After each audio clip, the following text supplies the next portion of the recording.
Feel like I just been licking my head. My belly so big I going dead. My eyes so red look like they bleeding. Wish I could just turn back this feeling. We don't slam that door, don't even walk.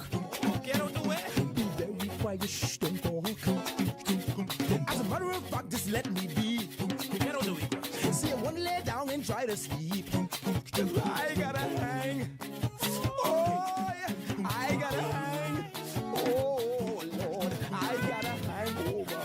Oh, I gotta hang over. Oh, yeah.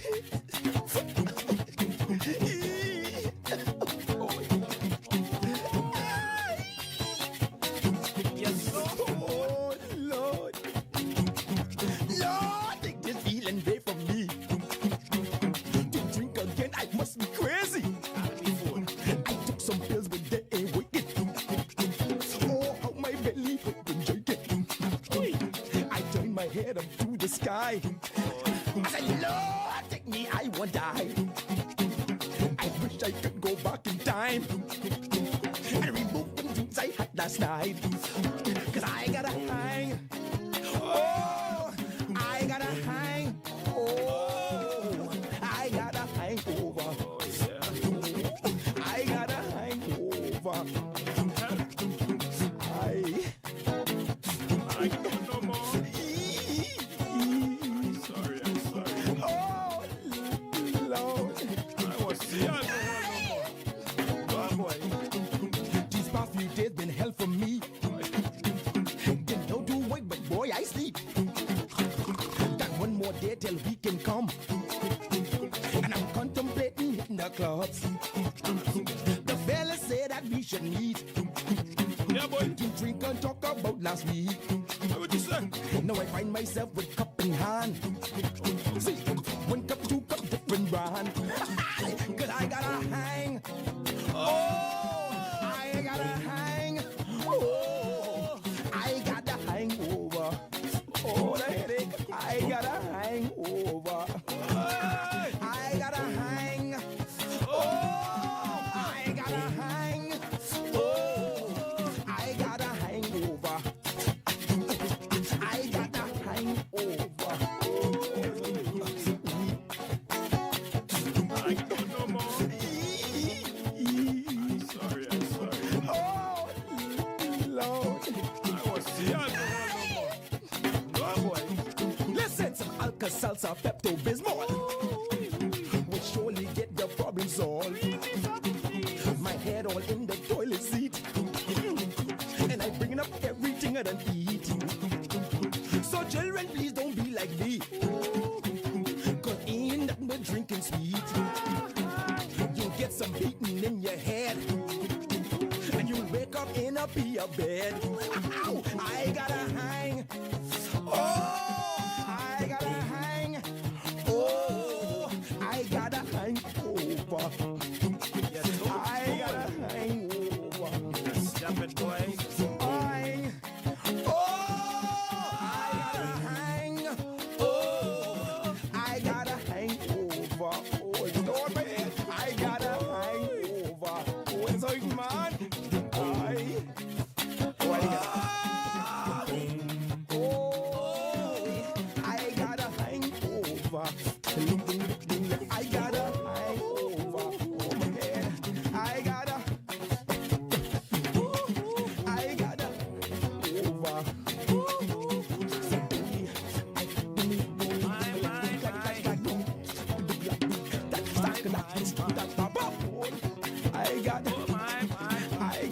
hang over.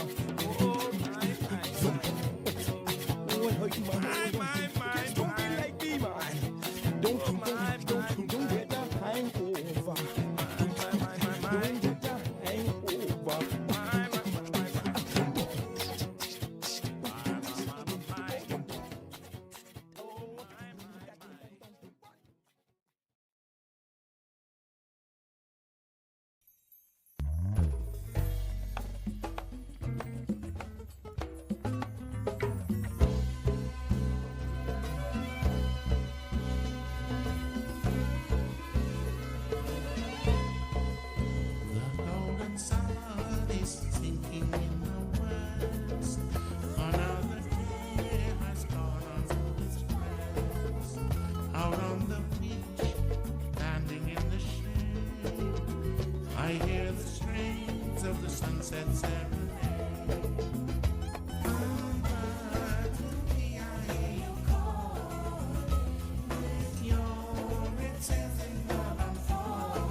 From the depths of the ocean to the shallow of the sea, there was an old fisherman, proud as can be.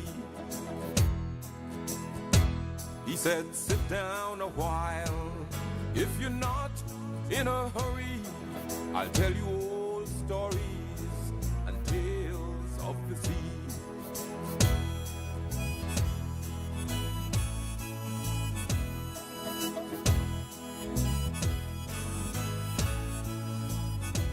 He said, when I was young, it was hard, you see. I learned how to fish from my grandpappy. One dark night, we got caught in a storm. The sea turned so angry, oh, I thought I was gone. I looked around and yelled, whoa, Grandpa. I heard a faint voice in the ocean afar. It said, save yourself, son, and don't weep for me.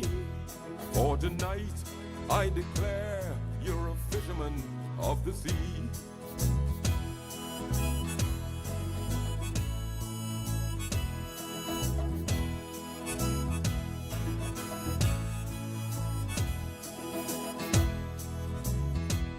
As the tempest raged and the billows roared, I braved the mighty ocean till I made it ashore.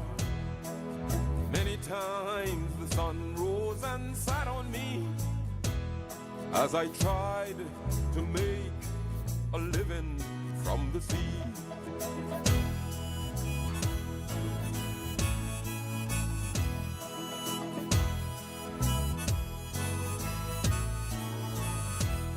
He said, my body's kinda weak now, but my soul is still strong. I'm thankful to the good Lord for keeping me so long. And when I'm no longer here, oh, in my memory, just say he was an old fisherman of the sea.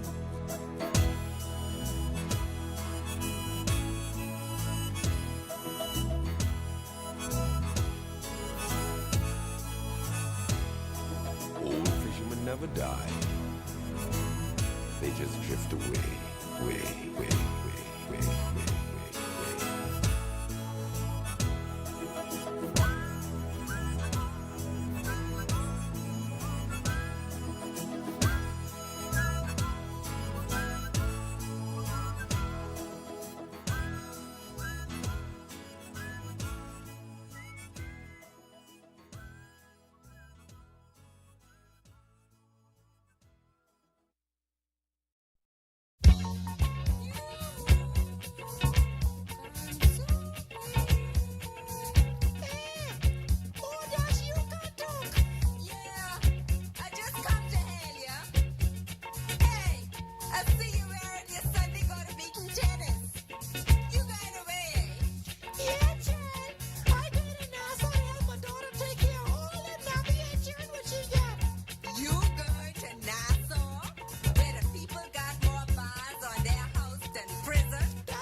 where the powerful and the powerless will sit at the same table, where the haves will see the have-nots, not as burdens, but as brothers, where class will not divide us, but conviction will unite us.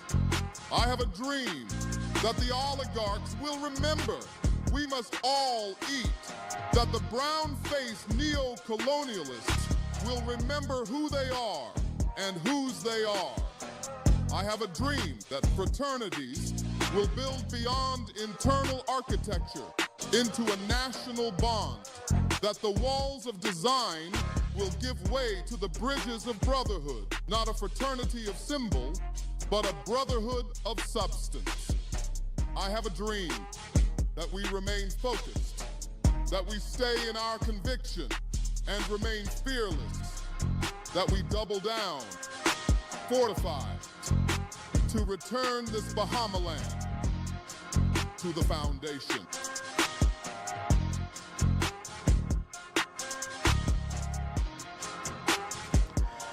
Good afternoon, ladies and gentlemen, live and in full effect on this beautiful, beautiful Thursday afternoon. We are here with you. It is the foundation. Grateful to be in your company. Grateful to jam with you and continue to be able to push for this idea of nationalism, national growth and development, and the desire to be able to do the things that we're called to do from the inception, right? I just want to talk like this, right? It's a beautiful day. It's a beautiful thing to happen. I don't know what happened today in Nassau. I can be honest with you. It seems as though traffic is wild. I just got a little routine. I dropped my daughter to school first thing in the morning, right? I had to go on to my project site that I had and go check on there, make sure everybody's good, right? And then I have to kind of, I don't know, if we got to pick up dog food or something like that, get there and then get back home. Traffic did not allow me to do what I normally do this morning. All right. So that was like a sort of traffic was bananas.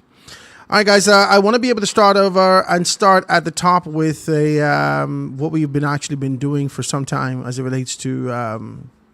Is this a call coming through already? Oh, let me check this out. Right. Is a call coming through? Thanks so much for calling us. This is the Foundation with Howard Grant. Go ahead. Yeah, this Bobo Tino. I see you promote my podcast. Bobo Tino, you on live with us now. What's happening with you? Oh, shit. Yeah, I was calling you to see you and let me promote the podcast, man. We're gonna... Let me call you back, Bobo. I can call you back on the same number. All right, sure. Thank you, man.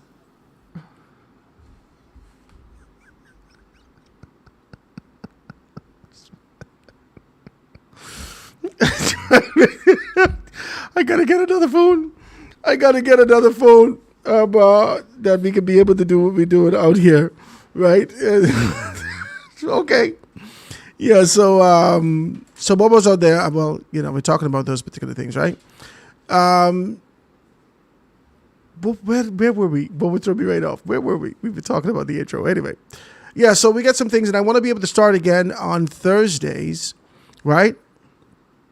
Our Small Business Thursday, right? Today is Thursday. Normally we'll actually dive into a few things. This is a segment for me to be able to talk about your business, your product that you serve, and the things that you actually do. And you know what? The beauty is that we could have your product, whatever that is, whether it's your shop. The visuals of your product can be shown now in comparison to what we had before. Where, you may have been able to see it before, but it was murky. It didn't give you that kind of transparency that you're looking for, that kind of a glow that you were looking for, right? But the truth is that it has really been able to amplify when we came to this space. Now you got a 4K. So if you got a product, you could be able to slap it right here. We could be able to find a way to let that thing rotate.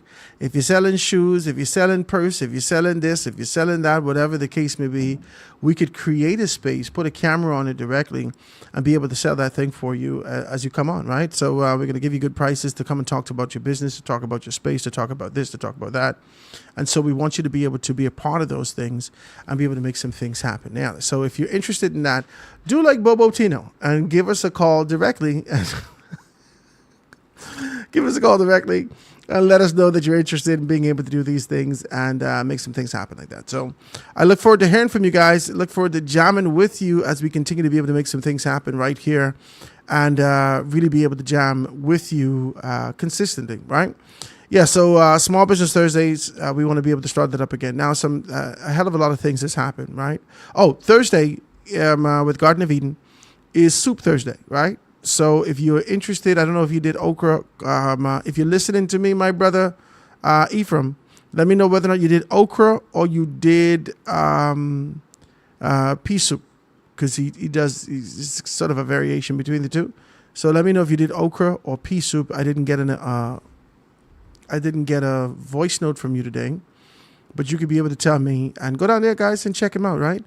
I like to try to be able to create a space for a lot of persons to be able to do that. If you have not done anything, if you have not had Down the Road by Garden of Eden before, you should check it out, man. I mean, it's good stuff. You should check it out, all right? Go down there, check them out. They can take very good care of you. I'll tell you from Howard sent you. Let him know that Howard sent you down there, and he'll take very good care of you. Make sure that you're accommodated. Make sure that you have everything that you need in that space, right? So go down there, check him out, right? So what else? There's some other persons. I'm still looking for y'all. See, I ain't gonna rush you, right? When I go on the next big platform now, and I have this in the middle of the day, and I have my platform in the evening, I don't want to. Howard, how are you? Stop it. I've given you this kind of a leeway and grace period. The founders discounts, everything. We could be able to reduce rates for you now. But when we amplify this thing and take it up 10 notches, it's going to be hard for us to accommodate people for the way that they're going to be coming in, because it's going to happen. It's going to happen. That's why you're going to be able to remain persistent and consistent in what we're doing. It's going to happen. You hear me? I believe it. And so we're working towards that, and we're just hoping that to participate with us and make these particular things happen. A great deal of things happened last night. I'm trying to be able to get my producer to put some stuff together for me. I'm not going to fight him. He told me I sent it too late. I'm not going to fight him, but I want him to be able to put this thing up. Last night we would have been able to see some stuff where Jimmy Kimmel was pulled off the air indefinitely. Jimmy Kimmel was pulled off the air indefinitely. He's made well, I guess if you're a Republican, if you were a part of the MAGA team, you know that it was tasteless, based upon the calibration of your taste buds, right? Political taste buds in your mouth. It was done tastelessly. Some people would assume, and take that kind of a position to say such and such. But I would say to you that this is the death of free speech. This is the death of free speech. And we've identified that. I've gone into my thing and I've tried to be able to find out a few spaces and places around the world where there has been this fight against free speech over the past 18 months. Really amplified into a position where a lot of persons are really fighting back against it. I want to read a couple of those spaces for you. I've done this, kind of put this together. And so I want you to be able to follow in with me. If you want to join the conversation, you can do so. 827-0111, 827-0111. All right, so the tribulation of free speech over the past 18 months. United States of America, Charlie Kirk, and this is most recent, Charlie Kirk assassination, the fallout, Jimmy Kimmel suspension, the Supreme Court battles over free speech. This is happening in America right now. In Brazil, the court ordered blackout of X, which is formerly Twitter, in Brazil, right? In the UK and Scotland, Ireland, hate crime and extremism laws are testing the limits. In Canada and Australia, online harms bills criticized as censorship. It's criticized as censorship. Right? In the EU, the Digital Service Act is tightening online speech. In India and in Hong Kong, sedition and rebadged press freedom restricted. Sedition rebadged press freedom restriction. See, across the world, speech. The one freedom with all natural limits is being fenced in. And this is a strong thing. It's being fenced in. This isn't isolated. It's tribulation. A testing of the whether liberty can survive the pressures of power. This is a lot that's happening. And in the midst of that, in the midst of being able to identify those things and recognize that free speech is under attack, many times we find ourselves in this position of believing that this is something that happens from an external standpoint, but not recognizing that, like I said to you, what happens from an external standpoint, if we boast about this sort of an idea that when America sneezes, we catch the cold, if this is a proverbial sneeze, then we've been showing symptoms of this also in this country. If America has been sneezing and trying to ward off the germ that is freedom of speech, freedom of expression, freedom of movement, and other freedoms that they've enshrined in their constitution have been attacked in one way or another, if this is that, then we find ourselves in a similar position. There are critics who've taken what has happened most recently with the barging and the rejection of Haiti from the United States of America and not allowing them to be able to come into the space. And the Bahamas being able to follow suit, indicating that Haitians from Haiti who wish to come to the Bahamas to the embassy and utilize that embassy for the purposes of being able to get a visa will no longer be permitted access to coming on shore in the Bahamas. Not for the purposes of that. I thought all of this was a little bit, the way they structured it was peculiar to me. I didn't understand how they structured it. It was peculiar to me. The structure and the manner and representation and presentation was peculiar to me. And I looked at it and I said, why does the United States of America need to tell you that you cannot go for a visa? Well, if you've ever applied for a visa before and was rejected, you recognize that you still didn't get your $100 and something back. So, for the purposes of being able to, 1 penny at a time, to fill their coffers, there is this posture that's taken that you could apply. Yeah. Almost the same language that we use in the country that says at the age of 18, every citizen born in our country has the right to apply. Every Haitian national or every child born to a Haitian parents or foreign parents, let's be decent, say foreign parents, has the right to apply. Yeah. And so this right to application doesn't necessarily mean right to acceptance. Doesn't mean that you can get it right away. I know people well in their 30s and 40s who have not gotten, like we say colloquially, their papers straight yet. And this is a serious thing in this country. Serious thing. This death of democracy, this death of free speech, this erosion of those particular freedoms that you enjoyed, that many persons are indicating that you're not even responsible enough to know how to navigate. They're seeking to take it from you. Yeah. The local language is, yes, we do have freedom of speech, but with that freedom comes a level of responsibility. Responsibility to who? To the state?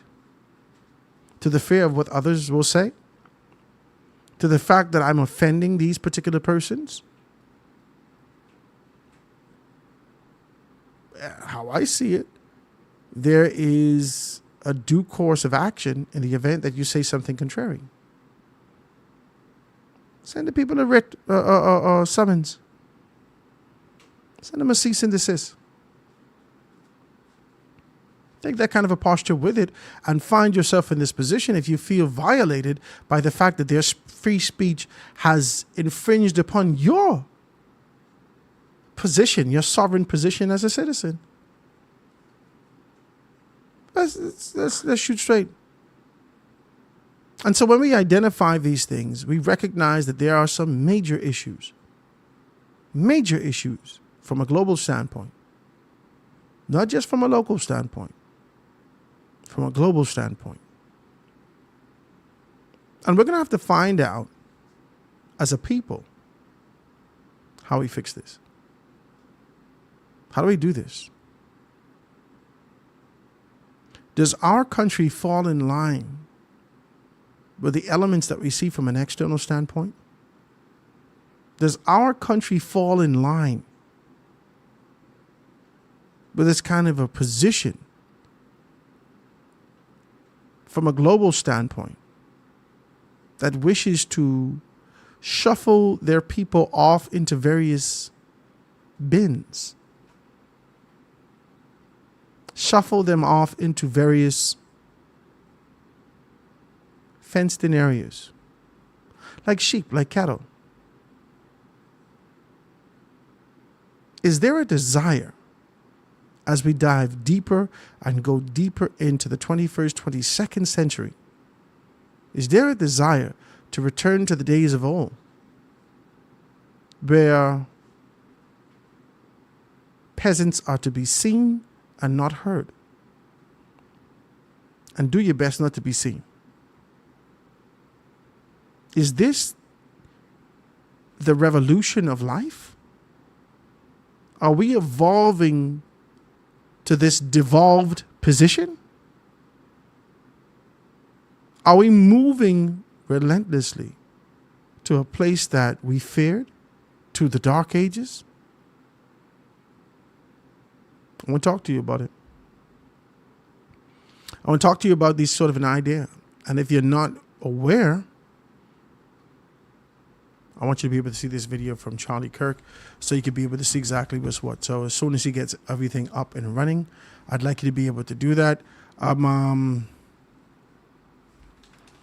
Let's talk about something. The Prime Minister fires back. Prime Minister fires back as it relates to the position that the Free National Movement has taken. This is in the local daily Thursday, September 18th. Davis says that the Free National Movement made a bad deal with the Grand Lucayan. I think all of us knew there was a poor deal. All of us knew that. He says, I'm trying to clean it up, trying to clean up their mess. I don't know. I think a lot of us, without being able to know what really is going on. Some persons are texting online. You can do that online also if you want to do that. A lot of us are in this kind of a position without knowing what's really going on. Not what's really going on. We're just saying some stuff. No one wanted the Grand Lucayan Hotel. Globally, they almost put it in people's pocket. The people yuck off their whole pants. They didn't want the thing. They brought people in from all over the world shopping this location, and no one wanted the Grand Lucayan Hotel.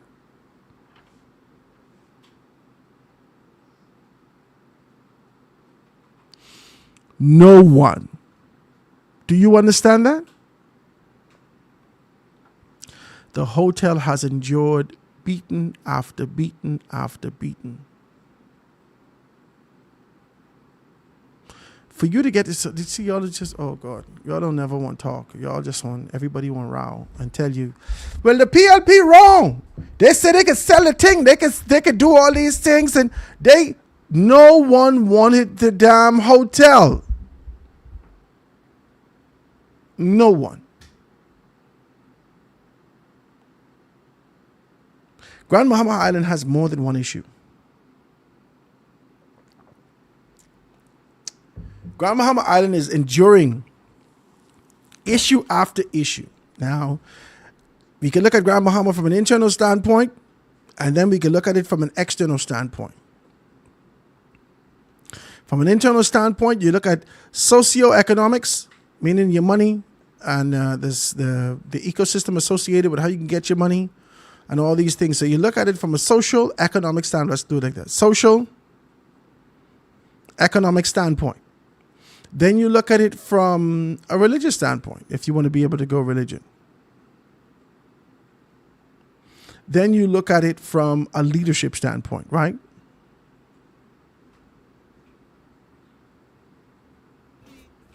You look at those particular elements and recognize that there has been turmoil, and there are subsectors on all these areas, okay? There are subsectors in all these areas. When you say leadership, that is governmental, that is local leadership, that is businesses, and for the most part, this is the Port Authority and the government. The quest to be able to ensure that we could find equilibrium and balance in this particular space, that has a major problem.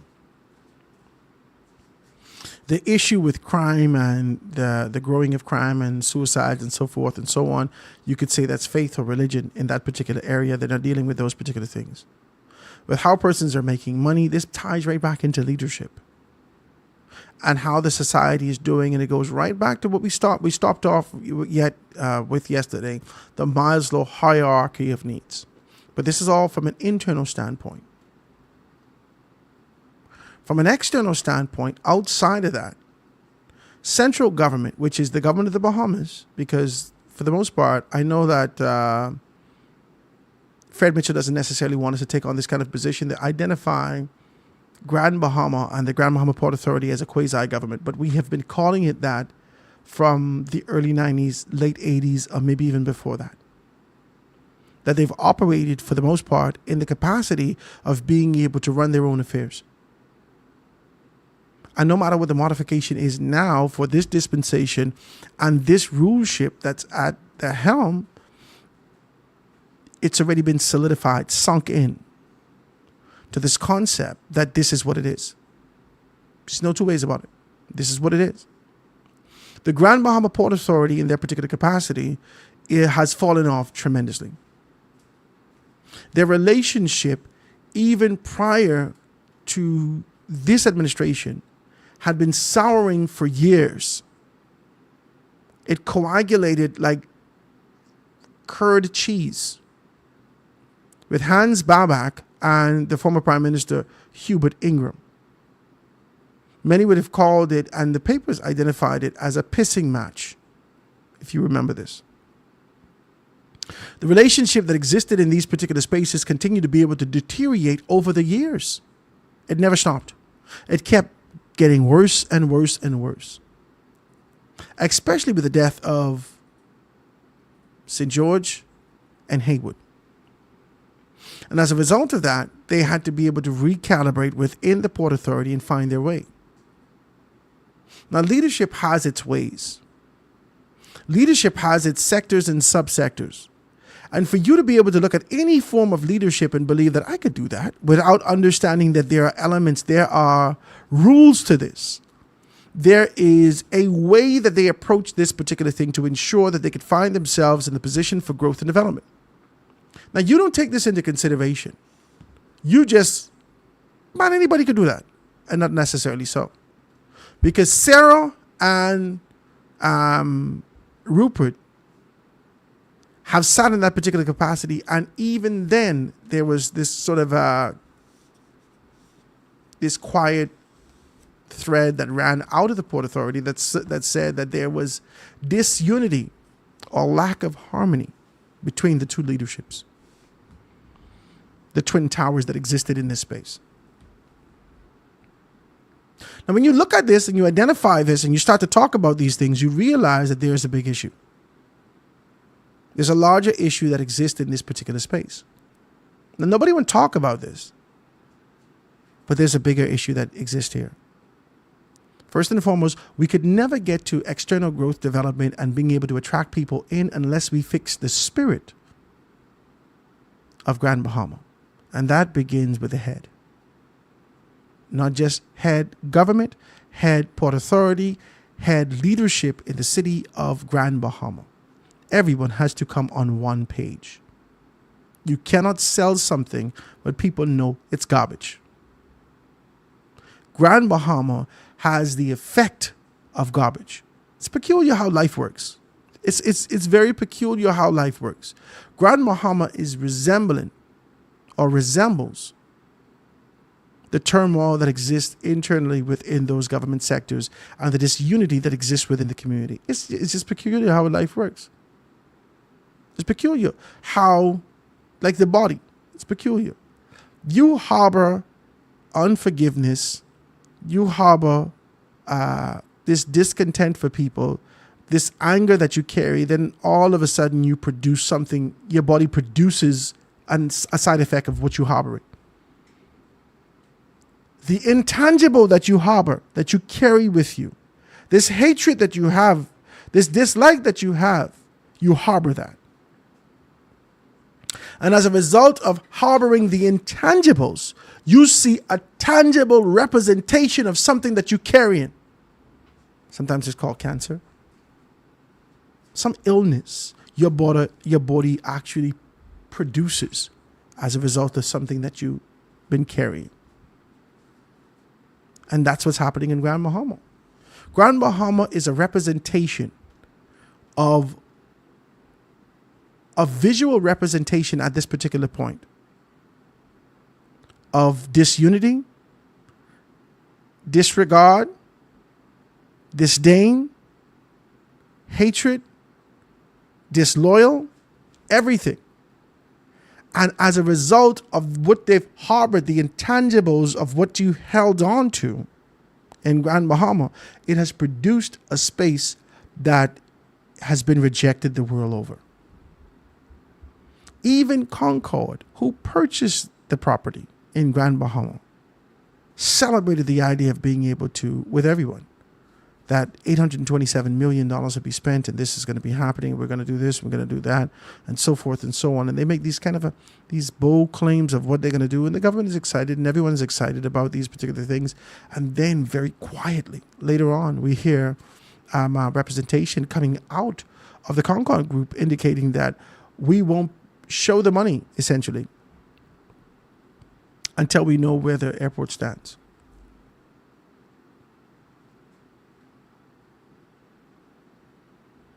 I can give you a story, and then I can take a break.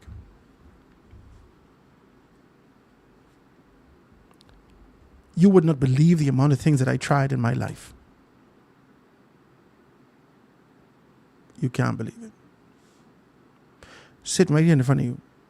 You would not believe the amount of things that I tried in my life, and I thought that I did it with a good heart. I thought that I did it in faith. I thought I did it with an alignment to the purpose that I believed that I was called to, not necessarily that I knew, that I believed that I had some sort of an element that could propel me into the purpose that God has called me to. You wouldn't believe the amount of things that I've done in my life trying. And the spirit was not aligned with the purpose that it was designed. I come out of school. After I left the hotel, I pawned all my jewelry. I had all kind of jewelry. I pawned my necklace. I pawned my bracelet. I pawned my ring I had. I pawned the next ring I had. I pawned my wife's ring. I pawned all sorts because I wasn't making no money. So everything that I had during a time that I was making money, I let it go. Pawned it and took it and presented it to God. I said, okay, God, this is what I have. I am going to open up a restaurant in 8 Mile Rock. I had to rent this building from this guy. When I rent the building from the guy, my cousin decided that he's going to sell crack conch and fries. My cousin Delano. Delano, if you're from 8 Mile Rock, you know that Delano is from Triple D, right? That's my cousin. And the best crack conch and fries and coleslaw, best crack conch, conch burgers and chicken and fries and everything that you want come across, right? Well, I can't lie. N&A chicken rival Triple D chicken. However, Triple D Crack Kong was the best in 8 Bar Rock. And they used to make a killing off them little dollar fries from the Nigerian. Jesus, all day, dollar fries. So Triple D fell in hard times. And I said to Delano, let's open up this restaurant. I'm going to open up the restaurant. I want you to cook. We went to ask his father, Derek. I went to Uncle Derek. I said, Uncle Derek, give me your deep fryer. I said, we can use the deep fryer. I can clean it up, make sure it's okay. Boom, boom, boom. Just until I can get on my feet, then I can give it back. He said, who can let cook? I said, Delano. He said, Delano can cook? He said, okay, no problem, right? They just wanted Delano to kind of get on his feet and do some stuff. Okay, no problem. Delano and I went down to the corner to get Fire. Fire, what's up, boy? Mommy always tell me you hit me up. We going down to the corner to get Fire. He pitched this concept for me. Mason, put the thing down there. Pour it. We went up to Bahama Cement. Bahama Cement silos had fallen. Listen, this is the determination I had. The silos fell down, and so we took my old truck, what I had, the white truck I told you about. Went up to the bush, grabbed, must see, but 4 barrel of cement, and we pour a patio in the back of this building. We asked the owner. He said, there's no problem. We pour a patio. I put up a little fence around the patio. We put the deep fryer on the patio. We made a little table in the front of the deep fryer. We had some drinks on the inside, but the idea was not to make it a bar. I didn't want it to be a bar, right? The very first day I opened, when people knew in 8 Mile Rock that Delano was selling crack conch and fries, crack conch dinner, crack conch whatever, and fish dinner and crack conch. Almost 200 people show up. Boom. Listen to me. This was the first day. 200 people show up. More plates was walking out of the door in terms of crack conch dinners. And the fellow who's rent the building come to me and say, Howard, you can't sell food in this place. I said, what you mean? I can't sell food in this place. I thought you and I came to the conclusion that I'm going to be able to do a restaurant. He said, no, but you can't do that. You can't do a restaurant. My girlfriend is sell griot food. I say, nobody want no griot food every Jesus Christ day. What you talking about? If they want griot, they could go get griot. He said, yeah, but you can't sell no food. And we had no row, but I couldn't understand that he was not fair. He wasn't fair. He wasn't being transparent. He wasn't being fair. Long story short, all of that pawning on my jewelry and everything like that gone to naught. And I there at the end of the day looking at Gordon's and Gilby's and I drinking and nobody in my place. And I crying and I drinking and I say, Jesus Christ, this can't be what you called me to do. Bam, the place closed.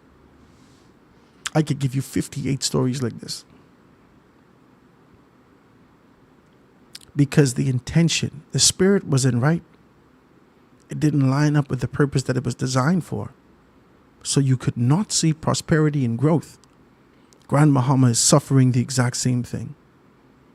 Everyone is seeking to do whatever they wish, whatever they think they can do, whatever get-rich scheme that they could be able to do. They're trying to figure out, even from a governmental standpoint, across the board, not necessarily with this administration, but prior administrations have done everything that they could do to believe that someone can bite its teeth into Grand Bahama and, revive the magic. And that's not happening. It's not happening. And so when you look at the newspaper and the Free National Movement has taken the PLP to task to say to them that you say you was going to do this, you say you was going to do that, you can't do what you say you was going to do, so forth and so on. The PLP has given this a college try. They have. They have given it a very good shot. And I believe that they're still working assiduously to ensure that they could be able to get these things done. I know that they're working hard as hell. But Grand Bahama is a bad sell. Nobody wants that because the internal spirit is broken.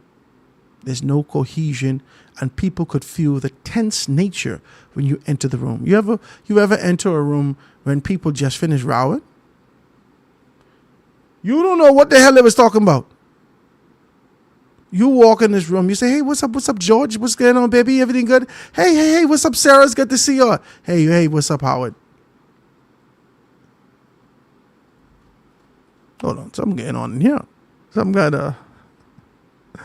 It ain't sexual because you knew that there was a physical representation of an act. But you knew that there was turmoil that exists in this space. So you're looking around to see what's happening. You're smelling, trying to figure out what's going on in here. But you know spiritually there is something off here. That's Grand Bahama.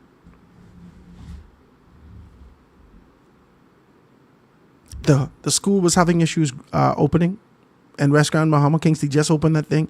And we're hoping with our breaths held that everything is going to go well with that. Gin Sumar never got off the ground. Old Bahama Bay having issues. Grand Bahama Port Authority having issues. Grand Lucayan having issues. Unable to sell the Casa Bahamas. Unable to do these particular things. Persons still haven't been able to get their homes done. You ain't get, some people didn't get insurance paid out. There's still blue top on many persons' roofs. It is a hell of a lot going on in Grand Bahama. And your expectation that only the government could turn this around, you got to be a fool. Because when Grand Bahama prospered in 1955, after Wallace Grove was able to acquire that the acreage for the development of Grand Bahama, there was cohesion in Grand Bahama. There were Aberconians and other persons from Andros and all over that came to Grand Bahama to work. There were Androsians that came and lived in West Grand Bahama that live in Mangroves Creek right now. I could tell you about the days that the Jacktaw Hotel was on the top of its game. There is something afoot in Grand Bahama bigger than just what the government hasn't done. And I don't want any administration to pose itself as though and deflect against the story that you couldn't do it either. You couldn't do it. Even after you tried to sell the Grand Lucayan Hotel for pennies, you could not do it. And so this relentless deflection is always being able to skip over a realer issue, a grander issue, a major issue. The spirit of Grand Bahama, that this unity that exists in this particular space, is causing us to be able to erode. And no one is creating a space for there to be able to be a revival. Y'all don't want to talk like this. And y'all just want to believe that because it's a major issue that God ain't got nothing to do with this. That's what you're looking at. That faith ain't got nothing to do with this. That unity ain't got nothing to do with this. This is merely business, but that is not how business works. That is not how business works. You believe that is how business works, but that is not how business works. You have to have faith. You have to believe in your project first. How the hell anybody else can believe in it and you don't believe in it? You don't believe in your project. You have to believe that you could get Grand Lucayan sold. You have to believe that this is a jewel in the Caribbean. You have to believe. And then with that belief will come the transformation of your actions. And with your actions could be able to see the transference of that energy and the transformation of an environment. Now everybody running after you. But you don't believe in Grand Bahama. So what the hell do you think I'm doing wasting my time? Now you can send me a car. Now Howard, listen. Now the car starts sometimes. You know. If it don't start, just open up the engine and then shake this cable, do this, do that, and that. But sometimes you might also have some issues with, it's backfire. It's hold on. You say, what the hell you telling me all these issues? I don't want this car. I don't want this car. This is where we are in Grand Bahama. You want me to sit here with you and lie to you and tell you we're in a great space? We're not.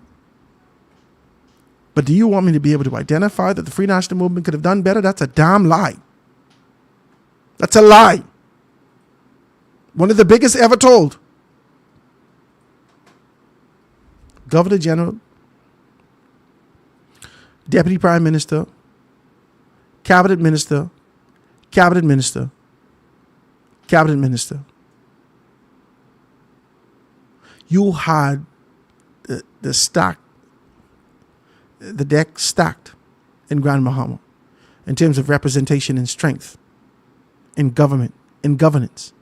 You've done nothing and ignored the erosion of what was happening for the Port Authority. And then you condemn the PLP for taking on such a strong position to ensure that they could be able to right-size the position of what was happening in Grand Bahama and from a national standpoint, to be able to regreen the second engine of the economy. You've done this. You've done this. And this is why it's upheld with y'all, man, because y'all have become liars, man. You've become damn liars. That you look at an issue, instead of you being able to think through it, and identify how you could be able to strengthen this and identify the relationships that you forged over the years, both locally and abroad, to ensure that we could be able to attack this, you would rather go on the defense and say, well, you did it. You sound stupid. And I'm sick and tired of this type of stuff, man.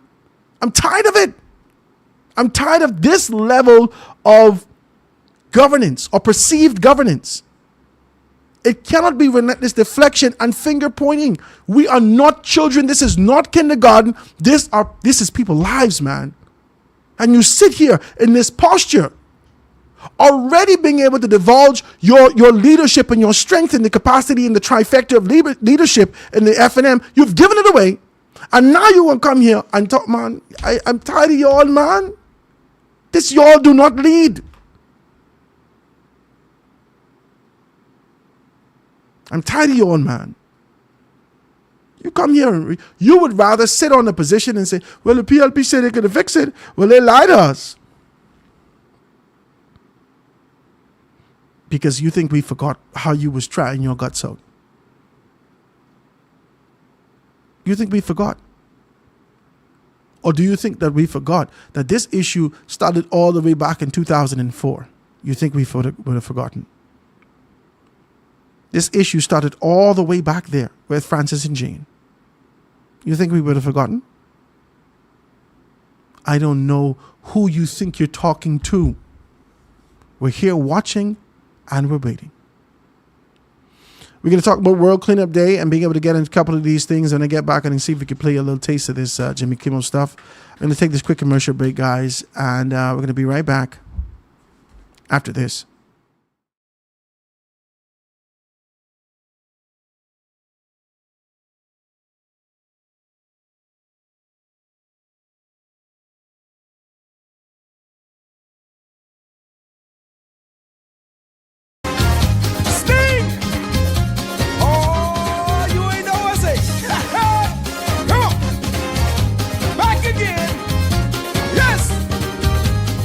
Wife and husband start to row, as many does do. Husband say, woman, where my food? Wife say, who you talking to? Husband start to raise his hand, but the wife ain't move. Husband say, get out of my way. Wife say, hey, you don't know me, eh? Boy, you don't know me, eh? You don't know who I is. Fool around and run your mouth. Check yourself, don't misbehave. Boy, you don't know me, eh? You don't know who I is. Fool around, we clip your wing. Boy, you messing with the sting. This us, mate. Come on. Know how to do it. Yeah, we do it. What? Coming to you. Watch this. This man went down to BEC as bad as hell. Yeah, they cut off me light, cause he ain't paid the bill. He said, my brother got big post. Yeah, we bad out there. You must see one lose his job. Oh, you don't know me, eh? Boy, you don't know me, eh? You don't know who I is. Fool around and run your mouth. Check yourself, don't misbehave. Boy, you don't know me, eh? You don't know who I is. Fool around, we clip your wing. Boy, you're messing with the sting. Come on. Yes, man. Come on. Get it. Get it. Oh, yeah.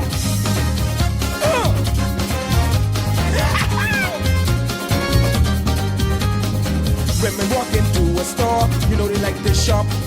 They spot one designer gown, they start to pull and yuck. Yeah, so you better let go.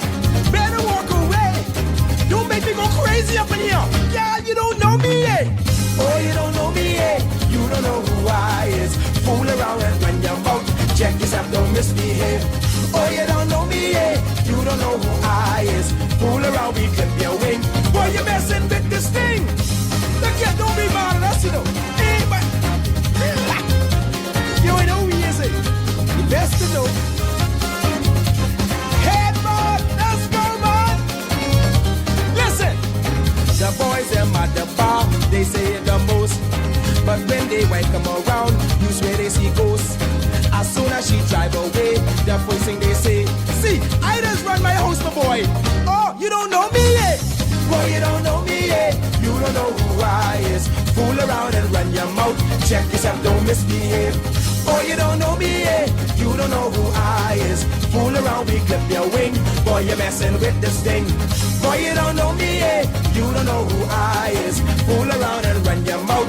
Check yourself, don't misbehave. Boy, you don't know me, eh? You don't know who I is. Fool around, we clip your wing. Boy, you rushing against this thing. Come on.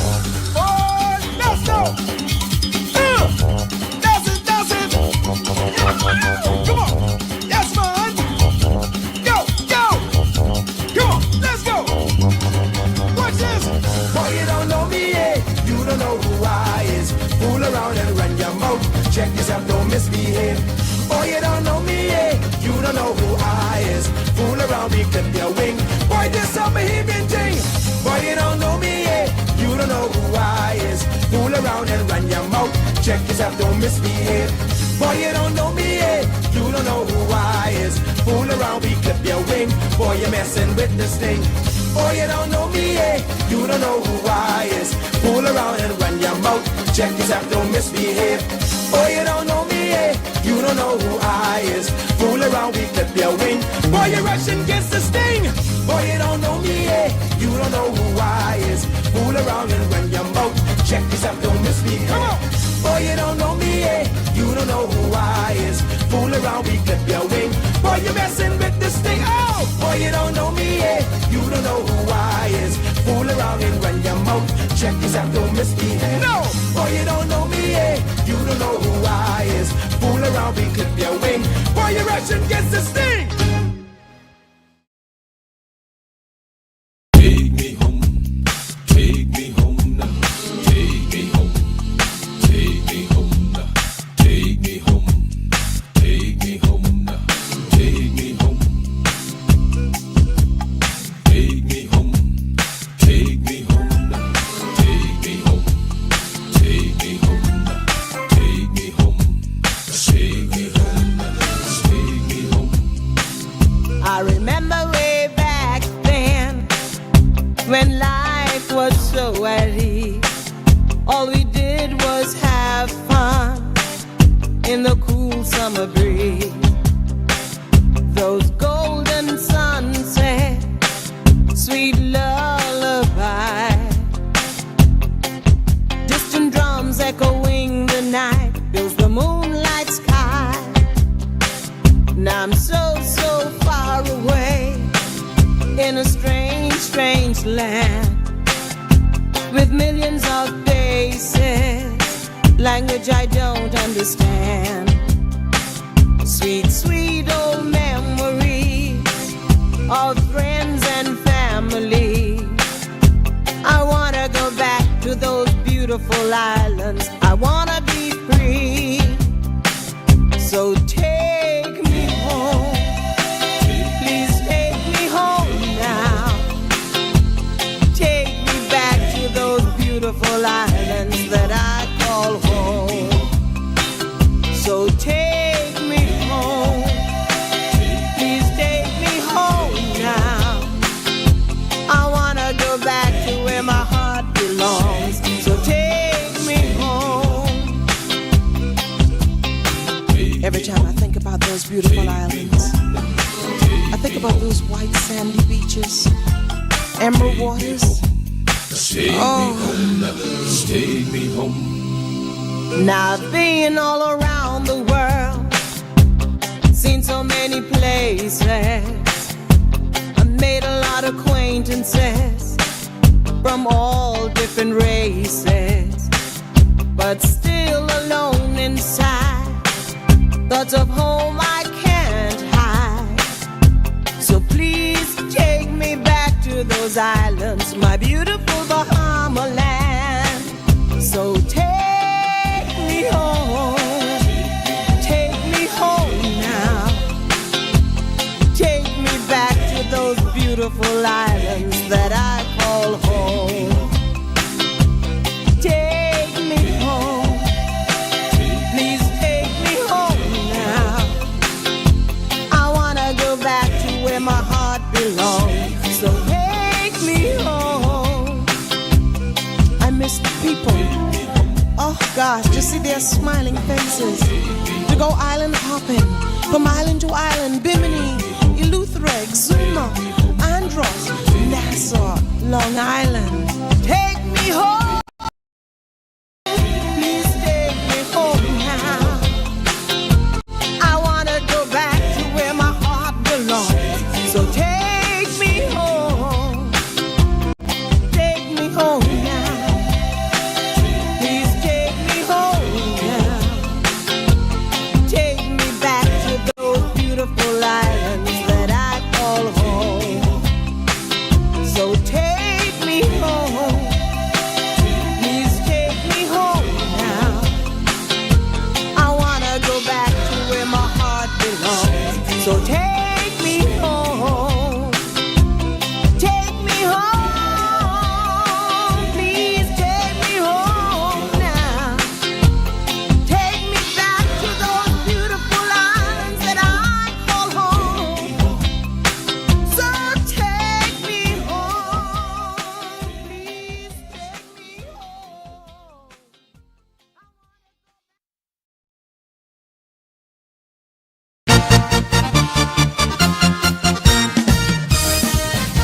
Oh, hey, boy, you nosy now. All up in my bricks and mortar. Deep in it. I hope you can handle it. I met this street potter. He was all in my face, always in my way, getting on my case. He follow me to breakfast, tail me to lunch, get fired from Tribune. Now he wait for the punch. Now I must admit, he was a little cute, but that ain't give him no reason to go look at my birthday suit. You done all up in my business. Now what you gonna do? Acting like statue, like you can't move. You done gone this deep, might as well get the proof. Hey, all up in my business, boy. Now what you gonna do? What? Yeah. Hey, yes, ma. When you say all up in it. Hey. What? He been in my closet, smelling my shoes. He round my clothesline, say he looking for clues. Digging in my garbage, searching in my drawers. He saw some pictures, he mouth hit the floor. He took out his pen and started to write. The more he look, the more he like. You done all up in my business, man. What you gonna do? Acting like statue, like you can't move. You done gone this deep, might as well get the proof. Hey, all up in my business, boy. Now what you gonna do? Bring the horns. Who? Eat. Now that's a reporter. You got a white boy. Investigate. Deep investigation. Check this out. See? Josie put his hand in his pocket, make me itch. Oh yeah. He start to scratch me just where I had an itch. I say, hey, my boy. Boy, what you think this is? He must was trying. If I had a man like Josie, I will L-I-C-K. You ain't all up in my business. Now what you gonna do? Acting like statue, like you can't move. Don't run away, boy. I talking to you. All up in my business, boy. Now what you gonna do? Ooh, all your paparazzi and reporters said I's 100% Bahamian woman. Never tell you something. You can't lie on this and expect to get away with it. I can tell you that. So when you come correct. Ooh, you investigating, penetrating, getting in my biz, pesterizing, analyzing. What you think this is? You won't go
you gonna, ooh, all up in it.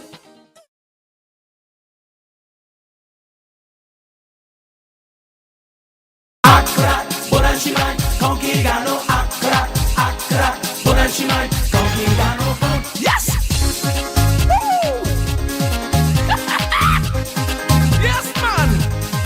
Party! Woo! Let's go! Mosquito had a party, Sandfly went to see. Poker stand behind the door and poke him out to me. Ouch! Robbie like me fish and conch, me can bother with the meat. Cause me chew so hard, me grind on bone and break out all me teeth. Aye! Went to a place the other day to get myself some sauce. Me chew some spoon, swallow the spoon, forget me had a mouth. Oi! Grab an okra fish and come brah. Make you bite your tongue. Sat on the floor, no knife, no fork. Eat until you want no more. After that, the bonanza, mama, conky, got no bone. After that, the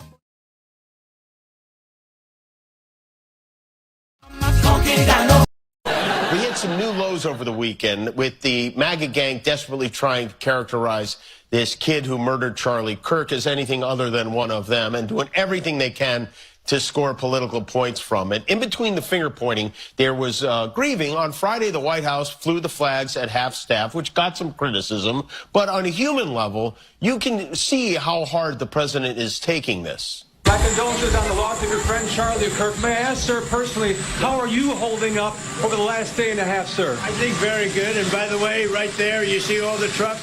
They've just started construction of the new ballroom for the White House, which is something they've been trying to get, as you know, for about 150 years. And it's going to be a beauty. Yes. Okay. He's at the fourth stage of grief, construction. Demolition, construction. This is not how an adult grieves the murder of someone he called a friend. This is how a 4-year-old mourns a goldfish. Okay. I have a dream. And we're back, guys. Just being able to talk the way that we do and just continue to be able to have a very good conversation and good dialogue. I'm waiting for Konkole. Konkole indicated that he would be here with me today, told me that he's going to be here promptly on time. And I don't know, sometimes where we are, it's away, it's out of the route of a bus. So it may be an issue with being able to get here in that kind of a way. So I don't know. But I'm going to look for him to see if he comes out here. But that's just the clip that we played was a clip from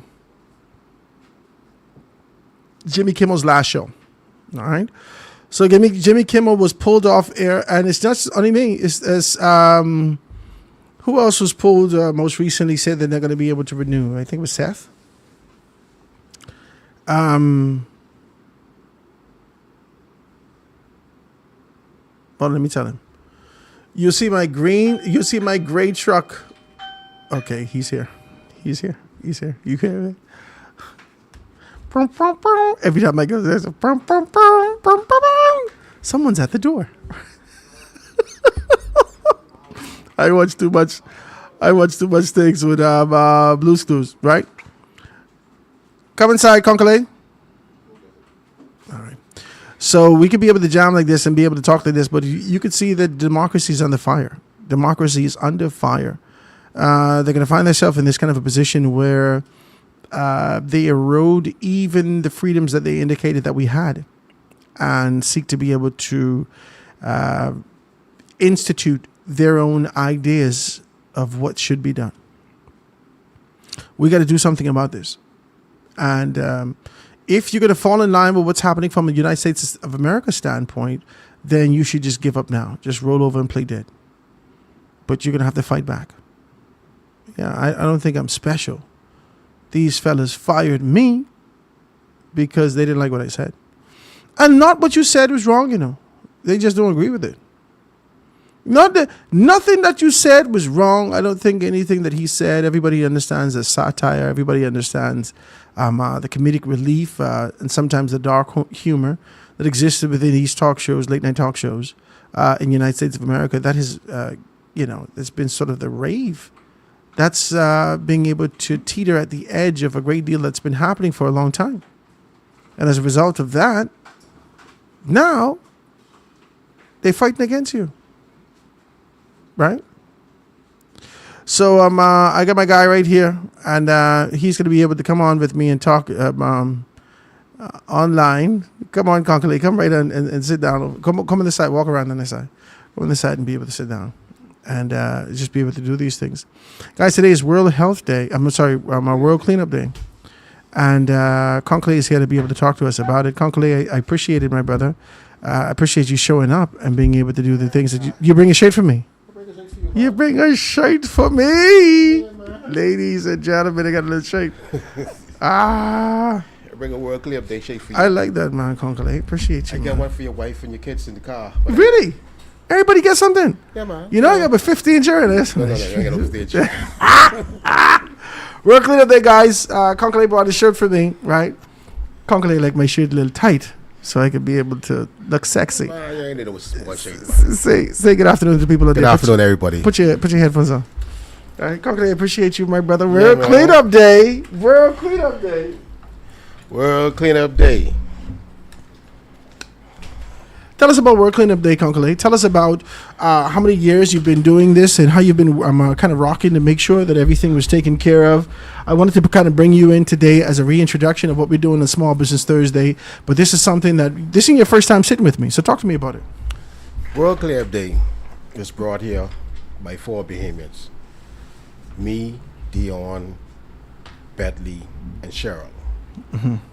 We saw how our country gets spiraled out of control, and we wanted to, be the boots on the ground. Mm-hmm. And what happened is when we brought it here, you know what happened, right? What's that? If you ain't a part of a political party or you ain't introduced to a political party, you know what's happened, right? It don't never take off. So you mean to tell me that it had to come through a political party? No, I ain't saying that. What I'm saying is, World Cleanup Day, you're supposed to be working with the government. Any government in the country, you're supposed to introduce it to the government because the government supposed to be like a partnership with you. Mm-hmm. You know, when you walk to them, if you ain't a part of their organization, they ain't talking to you. So when we see International's Day of the Man-Child, right, or the boys, and Terrence actually started that. Terrence is no longer here with us. He was persistent, despite the fact that he was associated with the PLP. He was persistent even when they weren't in. So you're telling me that simply because you don't have no affiliation with any political organization, that this is more difficult for you? What it really is, how it is, most of the times people want to put their brand on something. World Cleanup Day is for everybody. Yeah. You can't put no brand on it. It's for everybody. Everybody in the community is supposed to come out there and volunteer. It's a volunteer thing. Now, when you walk up to them and they start asking you X, Y, Z, and you tell them, this is for everybody. It's political thing, right? So you tell me I can't put my so and so shirt on that? No, you can't. It's World Cleanup Day. They don't want it. If they don't want to put if you ain't allowing them to put their brand on it, they ain't really interested. That's crazy, Conclay. I am talking facts. How do you get over this? How many years you've been pushing for this? I've been at this from 2018. From 2018? 2018. 7 years. 7 years. Wow. And in the 7 years that I've been involved with this, I can tell you how much MPs participated in it. You had Shannon Cartwright was the first person to embrace World Cleanup Day. He was the guy who kicked off, and then he got some problems for that. I know that for a fact. Then the following year, I was pretty much like blacklisted. They didn't give me a little hand. Politically? Yeah. And what happened is, I ended up in Fox Hill with my coordinator, Lenroy Roll, who passed away. I went with him, World Cleanup Day. And when I went with him, I had to push back there because they wanted to know why I was in Fox Hill doing World Cleanup Day. He said, "What you mean this Conclay? Oh, well, they say." Oh yeah, they started saying they say. So they had to push back. Which year this was? This was 19? That was 19. Yeah. This is just before the pandemic. Yeah, 19 is correct, right? And afterwards, This under the F&M. Yeah, I have all the. I have This all, with Chanel. I have. She participated in World Club Day. Go ahead. When we did it, I just wanted to clear that up. No, I'm telling y'all you. here at Fox City, all this thing, Fred. No. It was her, and it was a pushback. And afterwards, when the following year, she embraced it. World Club Day. She actually 20. She embraced it. That's She ain't right. had no choice. She embraced it. We didn't embrace anything because we was in the house too long. Go ahead.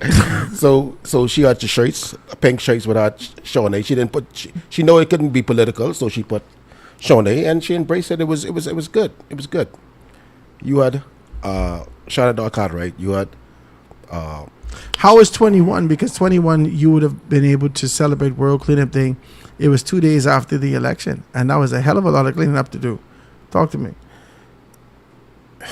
Yeah, I want to talk about that. Go ahead. No, ain't that what's happening with that? No, it was dirty. The place was filthy after the election. Well, filthy. I do this every year, Howard, and you know how this thing go, right? Well, the four MPs would have participated inside World. Only Day. 4? 4, and from 2018 to now with Only me. 4? With me, yes. With me. That's poor. That's with me for 4. You had Shawnee. What's her name is? Shawnee Miller. Oh, no, it's Shawnee. No, it's Shawnee. Chanel. You had Shannon Dawg. You had Glennis Hatter Martin, and you had Warren Miller. Warren Miller was last year. Warren Miller is a minister of environment. Like I say, Warren Miller was last year. Warren Miller was the first person I spoke to when the PLP won. When the PLP won, I call him and tell him. And 21. I call him and tell him, I say, you are the minister, I need to speak to you. And I went to him, I speak to him. And I said, I need you and me to partner with World Cleanup Day. He agreed. And it nothing never happened until when? Last year. And I don't lie. I don't lie. Y'all got to do better than this. You understand what I'm saying, right? Y'all got to do better than this. You know, see, Howard, this is what happened in our country. Serious people like you and me, right? They don't really meet people like us. They meet people who, when they tell them no or they play the game with them, they go, they leave. But people like me, crawl up and die somewhere. Yeah, I don't go nowhere. I don't go. This right here, this is for the Bahamian people, and this ain't going nowhere. This get bigger and get bigger and it get bigger and it get bigger. This ain't going nowhere. So either they embrace it, or they gonna look small afterwards because you're gonna have. See, okay, example. Look at Why didn't you talk to Zane Lightburn? Zane Lightburn apparently, I think last year. You know he's the Minister of State for Environment. Well, listen, that's what I'm saying. Like I say, he never did nothing with me. But I think Zane Lightburn did something for World Cleanup Day last year. With the Department of Environment and Health Services. Yes. They do something here. Every year. Yeah. Yeah. So I think he did. I think he did something for World I know Cleanup he Day. did. But he didn't do nothing with me. Yeah. Yeah. They had T-shirts. They had the whole thing laid out from the Department of Environmental Health Services, and they were doing some things. I don't know throughout the entire country, but they definitely did some stuff in Grand Bahama and here in Nassau. Howard, as a country leader, right? You get the tools to govern the whole country. You could do maps. You could do apps. You could do everything. You could pitch anything. You need people to be working with you. And if you have people working with you, you only could do what you could do. Like I tell the president, I said, listen to me. I live in a country. I could do what I could do until it grow. But what I'm not going to do, I'm not going to let it die. I'm going to do, if I have it for every year by myself, to log it internationally, and that's why it's so good to do it. You know why? Because me doing it every year, my name is on the in black and white inside United Nations underneath the Bahamas. Because World Club Day used to be different days. But our president went into United Nations, gave all the names, all the countries, all of the country leaders, let them know that it's consistent and we want a particular date. And they deem World Club Day internationally around the world on the 20th. So when they talking about the Bahamas, that people ain't calling nobody else. They calling Concolay. They gonna pick up the phone and call me. Matter of fact, they're gonna call me. Who is the man? Matter of fact, they're gonna call Concolay. me. They calling me on World Clear Day at 10 o'clock. You have to understand. It's different time zones around the world. So they gotta slot your time zone in order to call you and lock you in live internationally. So tell me this, Concolay. What you got set up for this World Cleanup Day? World Cleanup Day this year is going to be with the Atlantis crew, and one of the reasons why I'm going with the Atlantis crew is because the Atlantis crew they sit down and they spearhead and they say, listen, we're going to be a partner with Let's Do It 242 Bahamas, and we're going to make sure World Cleanup Day take off. So they had a great time last year. Apparently, I went to them late because, like being the coordinator here, I got to hit here, there, everywhere. Wherever World Cleanup Day is organized, I got to go there, take pictures, videos, whatever. So I end up by Atlantis at late. So, but this time, I tell them, I'm not going to do that this time. This time, I'm going to start off with y'all, and I'm going to finish off with y'all. So I will be strictly with the Atlantis crew this lap. So where y'all going? Where you cleaning up? We're going to be around the Big Pond area. Yeah. That could use some good cleaning. Yeah. And those people in Atlantis, they work. But I'm going to document it. See, so how much people you got going with you this time? I don't know. You never know. It's because everything is volunteer. You could have 100, you could have 200, you could have 300, you could have 500, you could have 1,000. So it's just volunteer. Everything in World Cleanup Day is volunteer. So tell me this. Tell me about this sort of an idea about what you envision for this, man. Because persons, you're setting it up to volunteer. You need some space. Let me tell you what I really envision for World Cleanup Day. Let me hear. I want ambassadors in every island in the Bahamas. Ambassadors. People who... World Cleanup ambassadors. World Cleanup Day ambassadors in every island in the Bahamas. I need them to concentrate on every community. Right?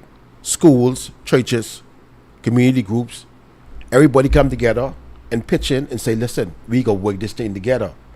I like this. Document it. I like this. When you get your garbage and your waste, you document it and you let the Department of Environmental Health know. We have the data. Are you working with the Department of Environmental Health Services? Well, I spoke to them. Anyway, they didn't sound good. But see, I understand this. Go ahead. I can't lie to you, it's my boy. I know you ain't gonna lie to me. Go ahead. When the new director came in, she called me and she wanted to speak to me, and I went to speak to her. Director Williams. I went to speak to her, and she's a nice lady. Very nice. And she said, Concolay, let's work. She's soft, very soft. Yeah, and afterwards, World Cleanup Day happened, and all of a sudden after that, this. But she also needs a rep within the organization, because everyone has their pre-assigned position, and not that she ain't thinking about it, but if you don't have a representation, she did know about it. She knew about it. She did an investigation. She could tell me how we were positioned in the Caribbean. But she's been working in that capacity. Like I say, she's been working in the Department of Environmental Health Services for a long time. Yes. And I tell her, I say, you to God said, but you know how this thing go, right? She get busy. Yeah. These things just happen. She get busy, So you intend to kind of reach out to them. What about corporate Bahamas? What about those partners? I see you working with Atlantis. Have you reached out to any other corporate partners to be able to assist you? Howard, I send emails and stuff. What we normally do is we send emails because we want people to partner.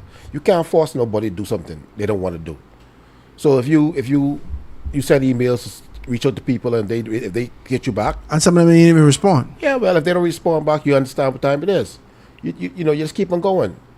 You just keep on going. See, one thing I learned about data, Howard, is data don't lie. Data don't lie. And you could go and go and go and go and go and go. And in Europe, what I learned in Europe, they told us, they said, listen, never stop, because when you keep on going with your data, somebody's going to pick you up.